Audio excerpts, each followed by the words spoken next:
Hello, good evening, everyone. Welcome to Prime Business. I am Pius Kojubaka. Professor of Finance, Professor Williams Price, urging government to adopt pragmatic strategies to sustain the country's current reserve position, which stands at a record $13.8 billion as of December 2025. According to him, government must deploy effective strategies to maintain this momentum and avoid eroding the gains made so far. He emphasizes that sustaining the reserve position is crucial to maintaining macroeconomic stability and ensuring the country's ability to meet its external obligations. Professor Pipra spoke to Joy Business. Every coin, there are two sides. The first risks that we have to watch out for. At the moment, Ghana is enjoying from high prices in cocoa and gold. If these commodity prices reverse, it's really going to affect our country. So our country managers may have to think about what strategy, anything can happen in a global market. And then also, we have to watch, now that the cedi has become very strong, it helps to increase imports. So we must also have to watch what we are importing into the country. The more we import, the more we have to pay money out to wherever we import from. And this is going to, if we don't watch it, it's going to weaken our current account. It probably at the moment it's positive, but if you import more, it will increase and put it in deficit, and this is going to worsen the situation. All right. The other side is that we should be mindful of making sure that fiscal spillage in terms of government expenditure and revenue generation, we don't deviate, especially the budget for 2026. If there's any deviation, it's really going to have an impact on the forex, and all the gains are going to be eroded. The last part, which probably we may not have control, is what happens in the global market, any shock. So we may have to really work on transforming our economy and making sure that, yes, if there are any shocks like it happened in the past, COVID or anything, war or any other thing, we have really built a buffer and be able to survive. So these are the things that we have to look out for, so that we, in the next 2 years, if something should happen, we'll be able to go through it. Remittance inflows from the United Kingdom to Ghana have declined to 17.5% of total receipts, down from about 28% during the same period in 2024, triggering renewed efforts by the Bank of Ghana to channel diaspora funds into long-term productive investments. Governor of the Bank of Ghana, Dr. Johnson Isiama, disclosed this at the London Accra Economic Growth Summit, noting that while the UK remains one of Ghana's most critical remittance corridors, the decline highlights the need for more structured and incentive-driven engagement with the diaspora. According to the Bank of Ghana, remittances from the UK between January and September last year fell significantly compared with the previous year, despite their continued importance to Ghana's foreign exchange inflows and macroeconomic stability. Dr. Johnson Isiama explained that diaspora remittances have traditionally supported household consumption and strengthened the balance of payment. However, he stressed that the central bank's policy focus is shifting beyond consumption toward investment that can drive sustainable economic growth. Colleagues, remittances constitute a structurally important and counter-cyclical source of foreign exchange for Ghana, with the Ghanaian diaspora in the United Kingdom representing a major remittance corridor.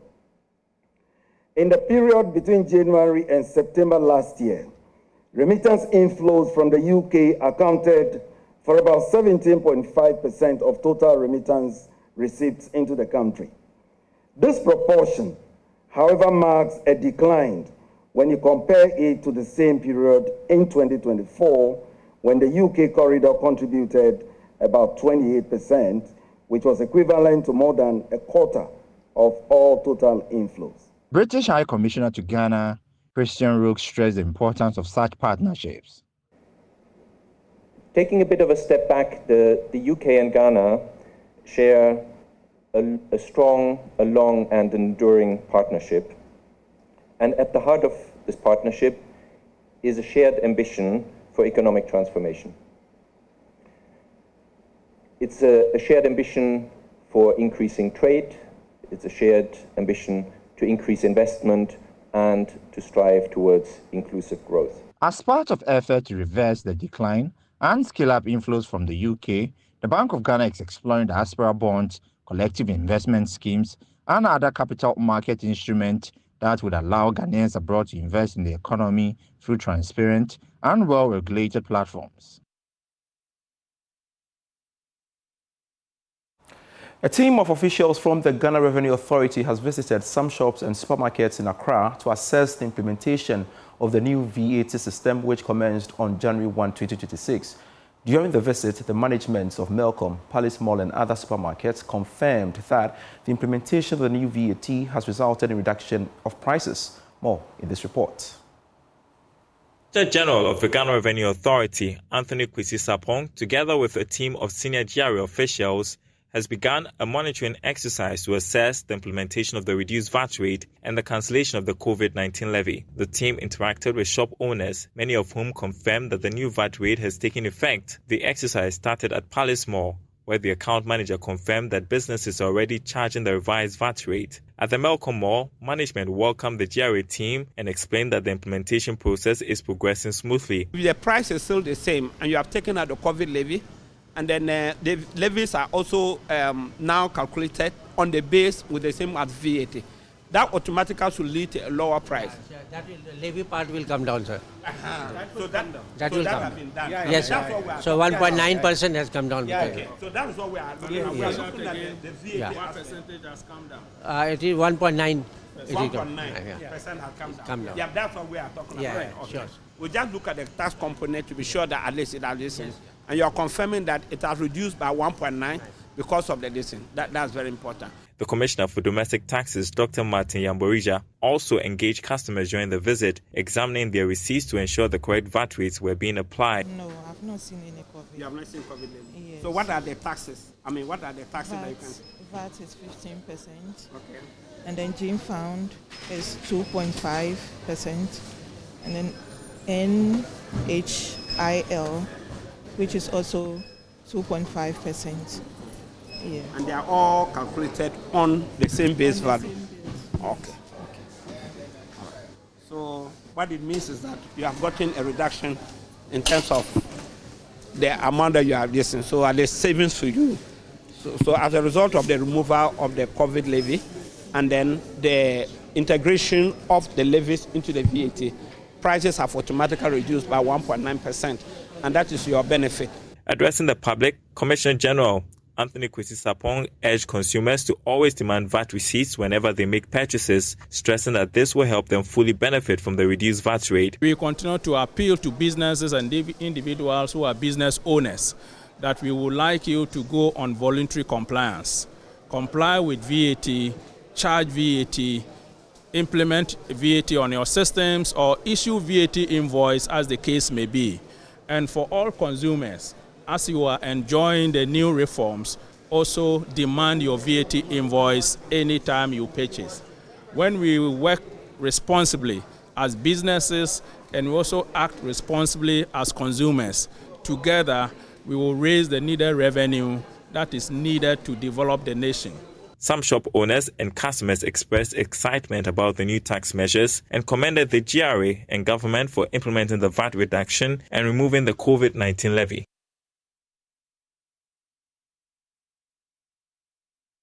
Well, some shoppers expressed excitement about the reduction in VAT. Now, they have been speaking with Joy Business during the tour by the Commissioner General of the Ghana Revenue Authority in parts of Accra.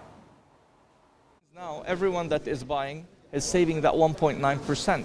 And when some of our customers are big construction companies, and they are contractors, they're being, whether it's government or private. When you talk about 2% on every million CDs is 20,000.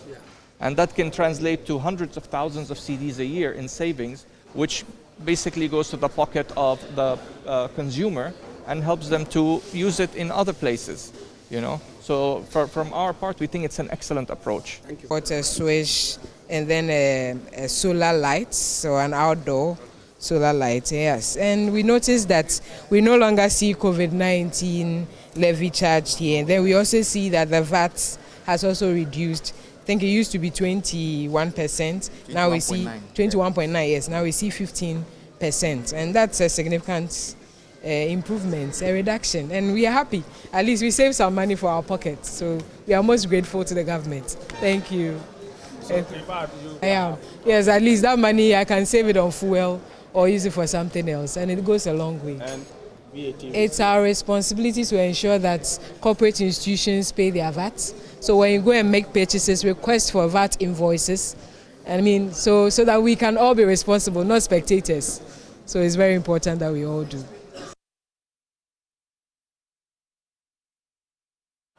Well, 2026 has kicked off in full swing. Expectations are high from the government and private sectors. For most businesses and individuals, although 2025 was manageable, they are confident 2026 will be much better following the reading of the 2026 budget in November last year. Let's bring in the business community to tell us what they expect this year. Joining us via Zoom to do that are the Chief Executive Officer of the Ghana National Chamber of Commerce and Industry, Mark Bedu-Abuaji, and the Chief Executive Officer of the Chamber of Young Entrepreneurs Ghana, Sheriff Gali. Thank you so much, gentlemen, for making time to join us here on Business Prime. Now, I would like to start off with you, Mark. What are your growth expectations for 2026? And of course, which sectors do you think will drive this growth? Well, I think for a start, if you look at the 2026 budget, government is expecting 4.8. For me, it would have been more optimistic. I mean, something higher than 4.8. But for me, it's a good start. I'm looking at growth not coming from the services sector as we have experienced for the past 5 years. I'm looking at the growth that will be largely be driven by the industrial sector and the manufacturing sector and the agri sector, and a strong link between the agri sector and the manufacturing sector. You know, I've said that the only way to build buffers to withstand shocks, the only way to build a resilient economy is to look at the manufacturing sector. Once your manufacturing sector is doing very well, then any shocks that will hit your economy will be able to withstand it. But if it largely depends on the service sector as we have over the past years, then obviously our economy is still vulnerable and any shock will suffer. So I'm looking at the manufacturing sector doing very well, and that will require strong commitment from the government and also support to the private sector. You can never develop the private sector by not supporting the manufacturing sector, by not supporting the private sector, because the private sector largely will produce the things that you are talking about, largely will transport, largely will distribute. So the economy depends on the private sector. So I'm expecting that for 2026, government will pay particular attention to the private sector. I'm looking at how we are going to implement some of the key policies that have been outlined by the government, like the 24-hour economy, the big push, and the Great for Development. I'm a bit worried about the pace of development or the pace of implementation of the 24-hour economy, because it's supposed to be the driving force for the country, for the government, and for the private sector. I mean, for the whole of last year, apart from the launch of the 24-hour economy, I haven't seen anything. I don't want a situation where we wait until we are getting towards an election and we set up a small market with a lot of lights and people walking around thinking that we've done a 24-hour economy. That is not a 24-hour economy. We're expecting an economy that will be robust and support the private sector to produce the 24-hour that we are talking about, and also to meet the demands of our Ghanaians and export more as well. The big push will drive the economy. We want money in our pocket. For businesses, once you produce, we're expecting that people will buy. The people can only buy when they have the money. So some of these activities, some of these programs will put people in employment, they will get the money, and then they will demand for the goods and services that the businesses are providing. The outlook for 2026 for me is positive.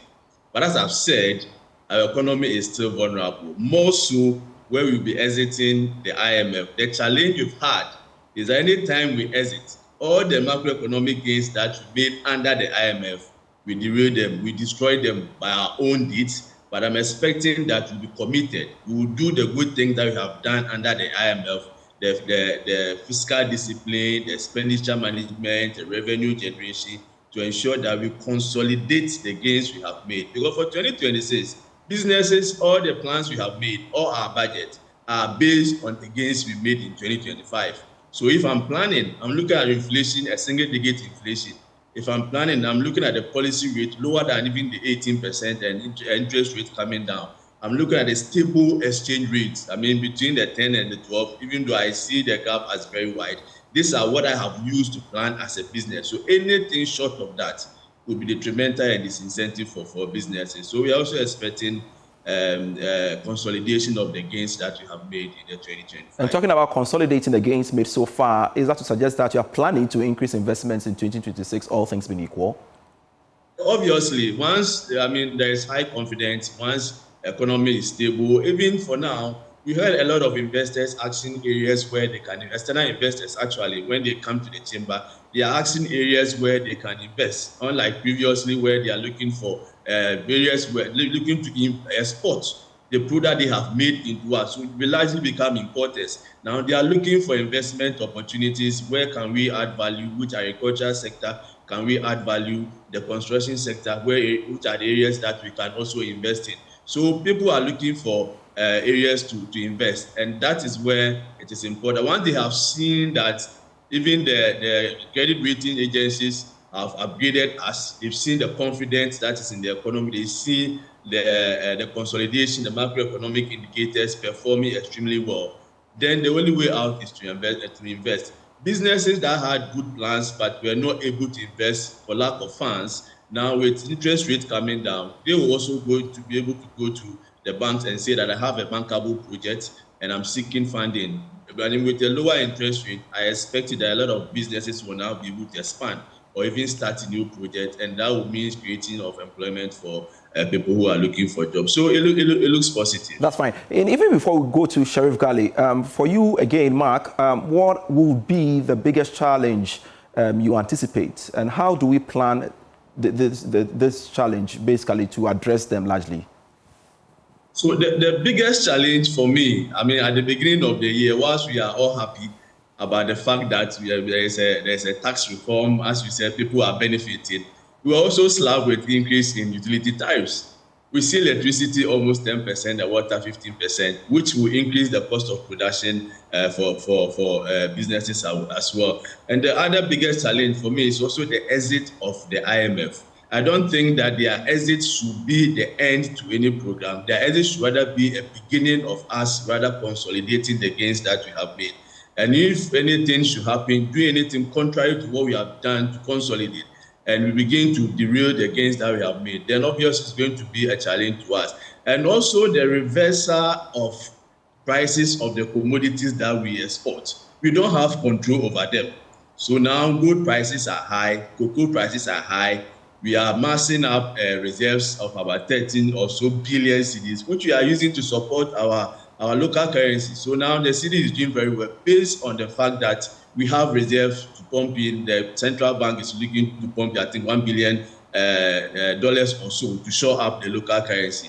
If there is any shock, any reversal of these prices, and within a short given period of time, the reserves are all gone, obviously the cedi will start wobbling, and if you are not careful, we hit the 15s and 16s again. So I think that the challenges are still there. We are not out of the woods yet. Our economy, we've not built enough buffers to be able to withstand the shock. I keep on asking that with all the good news, all the things that we are saying, if a shock like COVID should strike again, are we resilient? If a shock like the financial crisis we had in 2007, even the internal financial crisis, if they should pop up again, have we built enough resilience, enough buffers to be able to withstand? And for me, the answer is no.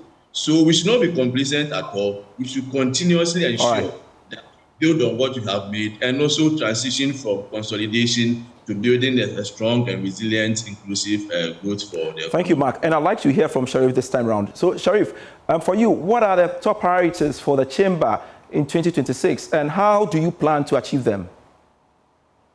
Pius, can you hear me? I can, Sheriff. All right, so thank you very much for having me. Happy New Year to you, Multimedia, and that of my senior Mark from GNCCI. So just to buttress some of the points raised by Mark, as we are already in the year 2026. For us young entrepreneurs in Ghana, setting up businesses everywhere. They are leading innovations in terms of the value chain of agriculture. You see the youth playing a key role. Unfortunately, our problem has been the structures and the systems. Across the country, you would see that government comes out with programs to support young people, and most of them are not implemented well. And so from us at the Ghana Chamber of Young Entrepreneurs, we are looking at more structurized and systematic way of doing things. We are happy with some of the gains, our CD being stabilized for a period of time. We just observed the VAT reduction and the taking away of COVID-19. However, we always say that these things, if you take away VAT and electricity cost is going high, then the gains disappear. If VAT is taken away, but access to finance still is tightened, then growth stalls for young people. And if VAT drops, but market remains weak, businesses still struggle. And this is what the young people go through. And so we are looking up to a 2026 where we harmonize policy. First, we are looking at government paying attention to monies released for youth enterprise support program. We think that monies disbursed or released should follow structure and a certain discipline. Simply put, if monies are allocated for youth enterprise support, we want that money to go into youth enterprise support. And we just don't want the money to go into youth enterprise support. We want it to be targeted on rewarding growth, revenue, and that of job creation. We put in money for overnight entrepreneurs. We give funding to quote-unquote party faithfuls and all of those things. And at the end of the day, we come out with numbers to preach that we have supported young people, but that is not actually what we are doing. For us, we have seen that last year, Ejumawura, which is the only government youth entrepreneurship support mechanism, did well. They embark on training. Unfortunately, they couldn't release the funding to businesses. My understanding from the management is that, so the truth is that no young person has benefited financially from Ejumawura, but they went through a thorough training for 5 weeks, which was good enough. And now the beneficiaries are waiting for the funding. So last year, if we were supposed to do 2,000 funding from Ejumawura, that has not been done. This year, we are expecting to see 4,000 young entrepreneurs funded. That is the backlog from last year and this year as well. We are expecting to see that. And also, just to add up, we are, as a Chamber of Young Entrepreneurs, we are looking forward for the full implementation of the 24-hour economy this year. All right. And how young entrepreneurs can play a role. Because if you look at the 24-hour economy, it's supposed to be one of the mechanisms to create more jobs and allow youth to also participate in the business ecosystem. And that is what the Chamber of Young Entrepreneurs we are looking up to. And again, I want you to talk to me about the national business agenda. How do you intend to leverage on that? I know it was launched sometime in 2025 to support the youth and women entrepreneurs, largely in Ghana.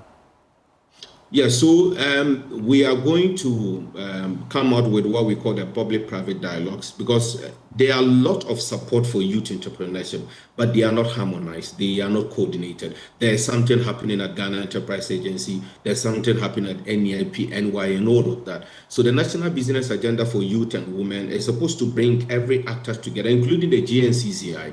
GNCCI actually contributed to that document. All right. And basically what we seek to do is that bring every actor together. What is GNCCI doing on youth? What is the Ghana Chamber of Young Entrepreneurs doing that we can work together? Harmonization, partnership, and collaboration. And this year, we are going to work on it. One of the biggest proposals in the NBA, the National Business Agenda, is for Ghana to adopt a single-out national youth entrepreneurship policy. All right. Not the national youth policy, not any other, but a single one that focuses on youth entrepreneurship development, because we believe that as a nation, we will be able to change the directive of our youth and give them a meaningful life if we promote entrepreneurship among them, support them to run sustainable business. And this is what the MBA is going to do, bringing every actor to get on the table for us to speak on what we are doing, share, learn, partner, collaborate, and work together to ensure that Ghanaian young persons who are entrepreneurial are not left behind, because over millions of young people are still looking up to us to be able to support them to do business. What are we doing to get these people into that ecosystem? And this is basically what the MBA will be doing. I'll be knocking on your doors and that of Mark and all other partners for us to roll out this and make sure we implement it. Absolutely, absolutely. Thank you so much, Sheriff Gali, the Chief Executive Officer of the Ghana Young Entrepreneurs, speaking to us here on Prime Business. Earlier was Mark Bidwa-Bwaji, the Chief Executive Officer of the Ghana National Chamber of Commerce and Industry. Gentlemen, I'm grateful. Now, the International Monetary Fund says Operations at Cocobod have seen a significant turnaround, placing the board in a stronger position to meet its debt obligations. Details in this report. The IMF in its staff report maintained that the development is even influencing the cocoa sector in terms of production. Now, this is because these payments that Cocobod is making to the various players in the sector is helping to improve the fortunes of the cocoa farmers. It also stated in its staff report that due to this development, cocoa production for the 2025-2026 crop season will be a marked improvement over that of 2024 and 2025. The significant turnaround of the sector could also impact positively on the finances of government and even the Bank of Ghana. It could also help Cocobod in securing fresh funding from the international market at a very competitive interest rate. Some market analysts have argued that a turnaround of the cocoa sector could also mark a sharp improvement or impact on the entire economy of Ghana.